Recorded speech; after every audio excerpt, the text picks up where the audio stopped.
اور بھائی اللہ نے کب کہا ہے کہ مجھے تمہاری نمازیں چاہیے؟ اللہ تو کہتا ہے تمہیں تمہارے لیے نمازیں چاہیے، اور نماز کو اتنا کیجول بنا لیا انہوں نے۔ صحیح مسلم کے اندر حدیث ہے، آپ صلی اللہ علیہ وآلہ وسلم نے فرمایا بندے کے کفر اور اسلام کے درمیان فرق ہی نماز ہے۔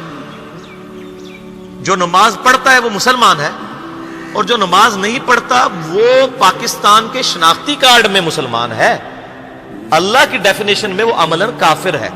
صحیح مسلم انٹرنیشنل نمبرنگ کے مطابق 246 نمبر حدیث ہے، آپ جا کے پی ڈی ایف کھول لیں اسلام 360 میں، جا کے 246 نمبر حدیث صحیح مسلم کتاب الایمان چیپٹر میں کھول کے دیکھ لیں کہ بندے کے کفر اور اسلام، شرک اور اسلام کے درمیان فرق ہی نماز ہے۔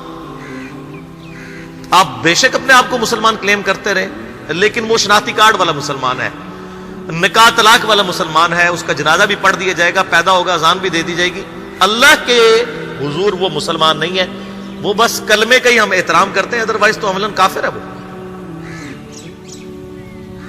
اسی طریقے سے جامعہ ترمذی میں حدیث ہے، سنن نسائی کے اندر حدیث ہے، سنن ابن ماجہ کے اندر حدیث ہے کہ آپ صلی اللہ علیہ وآلہ وسلم نے فرمایا جس نے نماز چھوڑ دی گویا اس نے کفر کیا، من ترک الصلاۃ متعمدا فقد کفر۔ اس سے زیادہ اور کیا سخت بات کی جائے کہ کسی کو یقین آئے کہ جس نے جان بوجھ کے نماز چھوڑ دی اس نے کفر کیا۔ اب جان بوجھ کے یہ نہ سمجھیے گا کہ جی میں بال بچیاں دے وہ کمائی کرتا رہنا تھا منو ٹائم نہیں ملتا۔ جان بوجھ کی ڈیفینیشن بھی نبی علیہ السلام نے بخاری اور مسلم میں موجود ہے کہ اگر کوئی شخص بے ہوش ہو جاتا ہے یا سویا رہ جاتا ہے، یہ دو آپشنز ہیں، یا تیسرا آپشن ہے وہ بھول جاتا ہے، تو جیسے یاد آئے اسی وقت وہ والی نماز پڑھ لے۔ لیکن جو شخص دنیا کو ٹاپ پرائورٹی مانتا ہے، اپنا آفس چھوڑنے کے لیے تیار نہیں، اپنا کلینک چھوڑنے کے لیے تیار نہیں ہے، اور اپنی دکان چھوڑنے کے لیے تیار نہیں ہے نماز کے لیے، تو ظاہر ہے کہ وہ تو اپنے آپ کو دھوکہ دے رہا ہے۔ اللہ تعالیٰ تو اپنے معاملات کے اندر بالکل اسٹریٹ فارورڈ ہے، بالکل یہ ذہن میں رکھ لیں۔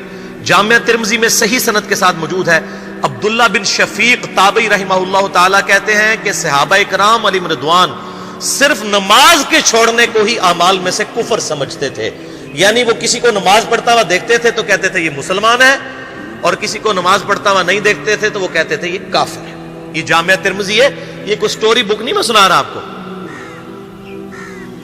مسند احمد میں صحیح سند کے ساتھ حدیث ہے، نبی صلی اللہ علیہ وآلہ وسلم نے معاذ ابن جبل سے فرمایا معاذ اللہ کے ساتھ کسی کو شریک نہ ٹھہرانا، خواہ تمہارے ٹکڑے ٹکڑے کر دیے جائیں، تمہیں سولی پہ چڑھا دیا جائے، تمہیں آگ میں جلا دیا جائے، اللہ کے ساتھ کسی کو شریک نہ ٹھہرانا، اور معاذ نماز بھی نہ چھوڑنا، کیونکہ جس نے نماز چھوڑ دی اللہ تعالیٰ کے ذمہ کرم سے وہ نکل گیا، اللہ کے حضور اس کے لیے کوئی حصہ نہیں ہے جس نے نماز چھوڑ دی۔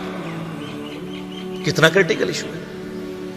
اور اسی طریقے سے مسند احمد میں ہی ایک اور حدیث ہے کہ آپ صلی اللہ علیہ وآلہ وسلم نے فرمایا جس شخص نے اپنی زندگی میں نماز کی حفاظت کی، قیامت والے دن وہ نماز اس کے لیے نور ہوگی، نجات ہوگی، اور اس کے حق میں دلیل ہوگی، اور جس نے نمازوں کی حفاظت نہیں کی اس کے لیے قیامت والے دن کوئی نجات، کوئی نور اور کوئی دلیل نہیں ہوگی، الٹا اس کا حشر قارون، فرعون اور ابی ابن خلف کے ساتھ ہوگا، والعیاذ باللہ تعالی۔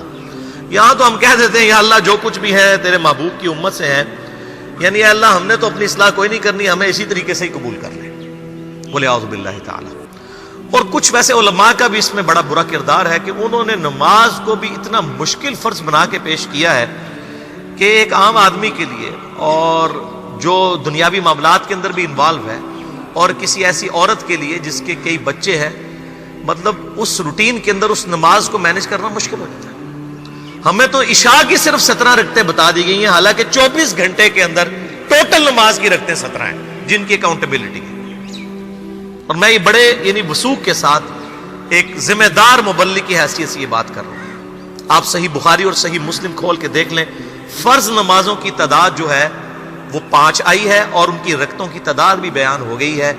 فجر کے 2 فرض، ظہر کے 4 فرض، عصر کے 4، مغرب کے 3 اور عشاء کے 4، اور سفر میں سارے 2 فرض ہیں، مغرب کے 3۔ یہ ٹوٹل 17 رکھتے ہیں جن کی اکاؤنٹیبلٹی ہے۔ باقی جنہ گڑ پاؤ گے انہ میٹھا، وہ ساری نفلی عبادت ہے۔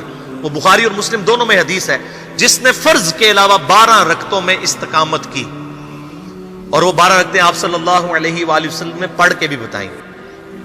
اور امہات المومنین میں سے سیدہ عائشہ نے، سیدہ ام سلمہ نے، سیدہ ام حبیبہ رضی اللہ عنہن نے روایت بھی کی کہ 2 فجر سے پہلے، 4 ظہر سے پہلے، 2 ظہر کے بعد، 2 مغرب کے بعد، 2 عشاء کے بعد. یہ 12 سنت موقدہ، جس نے یہ پڑھی اسے جنت میں محل ملے گا.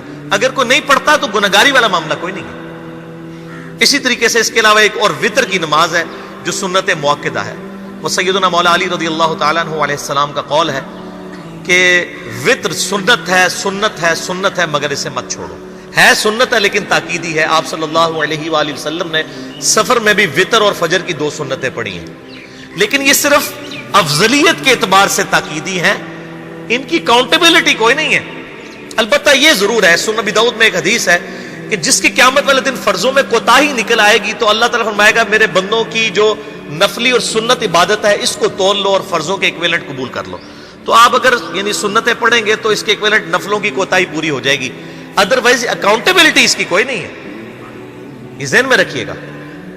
صحیح بخاری اور مسلم دونوں میں حدیث موجود ہے. ایک صحابی آئے، انہوں نے کہا یا رسول اللہ صلی اللہ علیہ وآلہ وسلم میں جنت میں جانا چاہتا ہوں، مجھے کوئی شارٹ کٹ بتا دیں. آپ صلی اللہ علیہ وآلہ وسلم نے فرمایا اسلام لانے کے بعد نماز، فرض نماز کو قائم رکھ.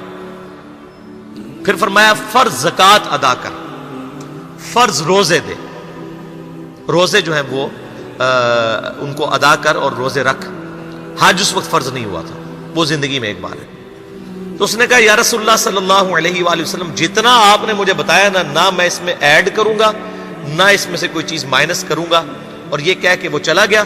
آپ صلی اللہ علیہ وآلہ وسلم نے فرمایا اگر کسی نے کسی جنتی شخص کو دیکھنا ہے تو اس کو دیکھ لو جو یہ کہہ کے گیا کہ میں فرض نماز سے زیادہ کوئی نماز نہیں پڑھوں گا، صرف فرض روزہ ہی رکھوں گا، فرض زکوٰۃ ہی دوں گا. اب روزہ اور زکوٰۃ میں تو ہمارے علماء کو اور عام پبلک کو بھی جو دیندار لوگ ہیں ان کو ہضم ہوتی ہے کہ کوئی شخص یہ نہیں کہتا کہ بھئی پیر اور جمعرات کا روزہ. صحیح مسلم میں حدیث ہے کہ آپ صلی اللہ علیہ وآلہ وسلم کے نفلی روزوں کی یہ روٹین تھی. کوئی آپ کو یہ نہیں کہے گا کہ جس نے جمعرات اور پیر کا روزہ نہ رکھا اس کے رمضان کے روزے ہی قبول نہیں ہوں گے. کوئی کہتا ہے؟ کیونکہ ان کو پتہ وہ نفلی ہے. اسی طریقے سے زکوٰۃ تو صرف 2.5% ہے نا، باقی تو نفلی صدقات ہیں جتنے مرضی دیں.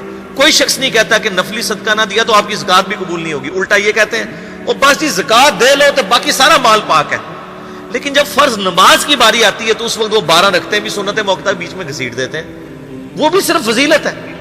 ٹوٹل 17 رکھتے ہیں، 2 فجر کی، 4 ظہر، 4 عصر، 3 مغرب، 4 عشاء. یہ میں کو اپنے لیے گراؤنڈ نہیں بنا رہا، میں تو الحمدللہ اس کے علاوہ بھی نفلی عبادت کرتا ہوں. لیکن میں بتا رہا ہوں خدا کے لیے لوگوں کو دین ایسا مشکل نہ پیش کریں کہ جو نبی علیہ السلام نے امت کو وہ دین نہیں دیا ہوا.